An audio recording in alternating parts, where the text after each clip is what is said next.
안녕하십니까. 글쓰기 교수입니다. 글쓰기를 잘하기 위해서는 잘 쓴 글의 기준을 알고 실천하는 것이 도움이 됩니다.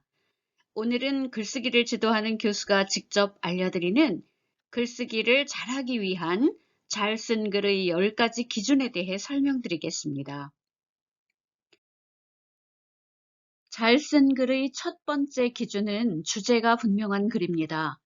주제란 글을 관통하여 글 전체를 아우르는 중심 생각이며 핵심 메시지입니다. 하나의 글에는 하나의 주제와 그 내용으로 정리되어야 합니다. 너무 많은 잔가지의 내용들로 글을 전개하는 것은 핵심 주제와 내용이 무엇인지 알 수 없어 매력적인 글이 될 수 없습니다. 주제가 분명한 글은 서론과 본론, 마무리까지 유기적으로 일관성 있게 전개됩니다. 그러나 주제가 분명하지 않고 내용이 알차지 못한 글은 산만하고 조잡하여 독자를 공허하게 할 뿐만 아니라 실망스럽게 합니다. 따라서 글을 쓸 때는 논리적인 흐름과 타당한 논거 및 사례를 통해 주제에서 벗어나지 않도록 유념하고 전체적인 글의 통일성과 일관성을 갖도록 진술해야 합니다. 두 번째는 독창적인 글입니다. 글의 독창성이란 글이 얼마나 개성 있는가를 말합니다.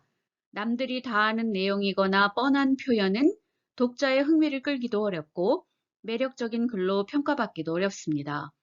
반대로 지나치게 허황되거나 이해할 수 없는 글은 오히려 독자에게 거부감과 난해함을 갖게 할 수 있습니다. 개성 있는 글은 자신만의 이야기를 쓸 때 가능합니다. 남들과 다른 특별한 경험이나 이야기를 쓰는 것이 독창성을 확보하는 방법입니다. 독창적인 글을 쓰기 위해서는 매사를 새로운 관점에서 보려는 노력이 필요하고 글쓰기를 할 때도 늘 참신한 주제와 소재의 선택을 고민해야 합니다. 세 번째는 짜임새가 있는 글입니다. 짜임새란 글의 구성 요건의 긴밀하고 촘촘한 관계를 말합니다. 각각의 단락이나 서론, 본론, 결론의 구성 전체를 하나의 주제 덩어리로 유지하는 것입니다. 갑자기 글의 내용이나 논리가 단락마다 바뀌거나 복잡해지면 독자는 글에 대한 흥미와 관심을 잃게 됩니다. 또한 글은 필자의 주장과 의견 등을 온전하게 표현하고 이를 독자에게 잘 전달할 수 있어야 합니다. 그러므로 완결성 높은 짜임새로 작게는 알찬 문장에서 나아가서는 소주제가 분명한 문단 쓰기로 글 전체에서 주제와 내용을 논리적으로 전개해야 합니다. 짜임새 높은 글을 쓰기 위해서는 무조건 첫 문장부터 쓰려 하지 말고 철저한 자료 준비와 함께 개요 작성의 습관을 갖는 것이 무엇보다 중요합니다. 넷째는 스토리가 있는 글입니다. 스토리는 글에서 중요한 위치를 차지할 뿐만 아니라 생생한 이야기로 신뢰감과 설득력을 얻게 합니다. 딱딱한 주장보다는 알기 쉽고 흥미로운 이야기가 독자의 관심을 끌고 집중력과 몰입감을 높여 공감과 감동을 주게 됩니다. 스토리는 자신이 말하고자 하는 내용의 의미를 이야기하기를 통해 입체적으로 선명하게 전달하는 힘을 갖습니다. 그러나 스토리가 허황되거나 지나치게 과장된 것이라면 이 역시 독자를 실망시키게 될 것입니다. 글에 이야기를 넣을 때에는 최대한 진실한 내용으로 자신이 재미있게 풀어낼 수 있는 것이 가장 훌륭한 소재가 됩니다.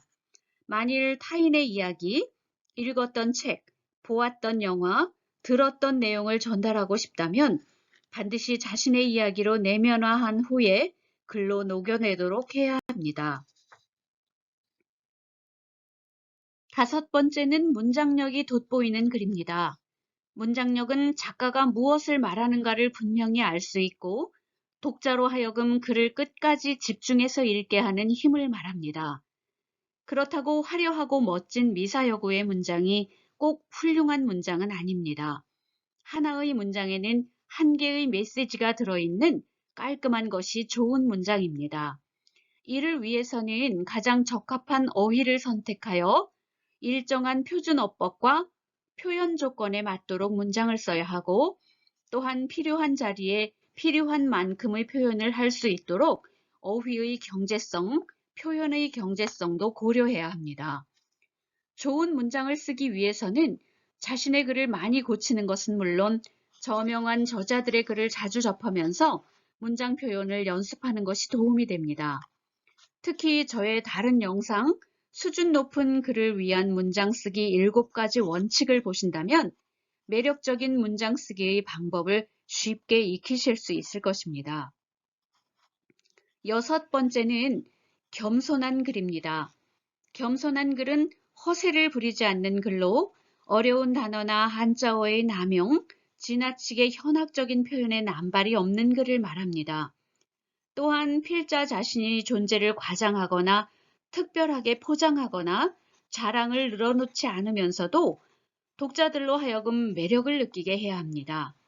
주장과 의견에는 충분한 근거와 사례를 통해 설득력 있게 전개하고 자신의 주장이나 의견만 옳다고 지나치게 주장하거나 독자에게 어떤 내용을 강요하거나 학문적 이론들을 늘어놓으며 지적 허영을 노출하는 글은 겸손하지 못한 글입니다.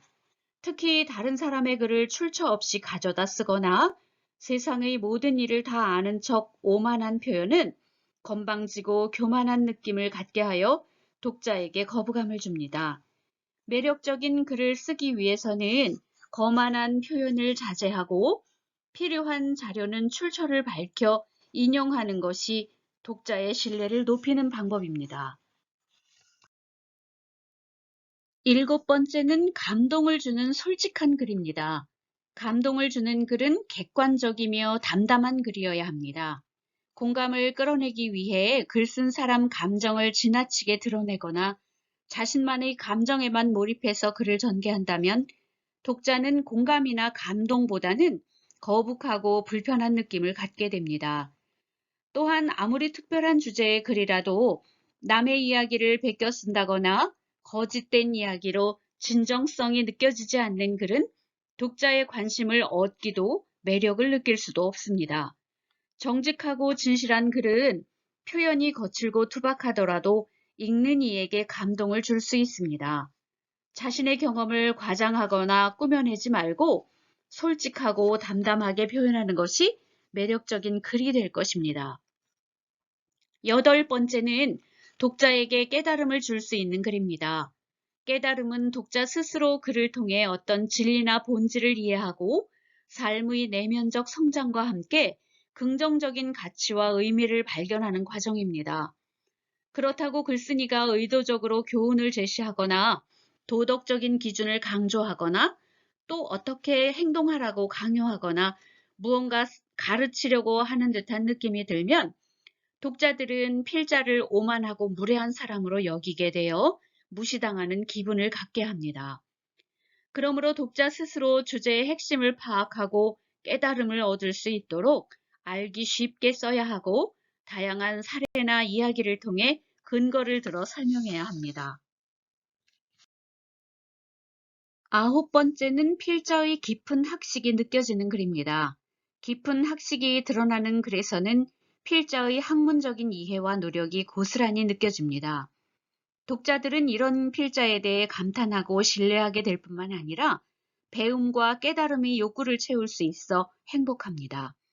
그렇다고 방대한 양의 인용 문구와 참고 자료의 나열이 있다고 그 글이 깊은 학식을 느끼게 하는 것은 아닙니다. 그것보다는 글쓴이가 넓고 깊은 지식을 자신의 것으로 내면화하고 오류 없는 분석과 해석을 통해 어떻게 글로 표현하는가의 문제가 더 중요합니다.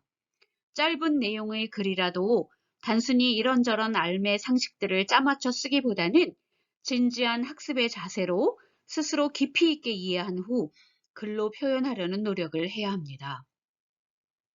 마지막 10번째 기준은 재미있는 글입니다. 여기서 재미가 단순히 유희적 즐김의 성격을 갖는 것만은 아닙니다. 독자는 글을 읽으면서 흥미나 즐거움, 행복한 몰입, 또 지적인 습득, 깨달음이 없다면 읽고 싶은 마음이 사라지게 됩니다.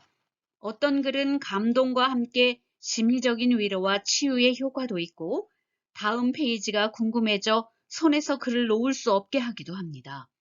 또 어떤 글은 지적인 호기심을 충족시키며 알의 행복을 선물하기도 하는데 이 모든 것들이 독자의 읽는 재미입니다.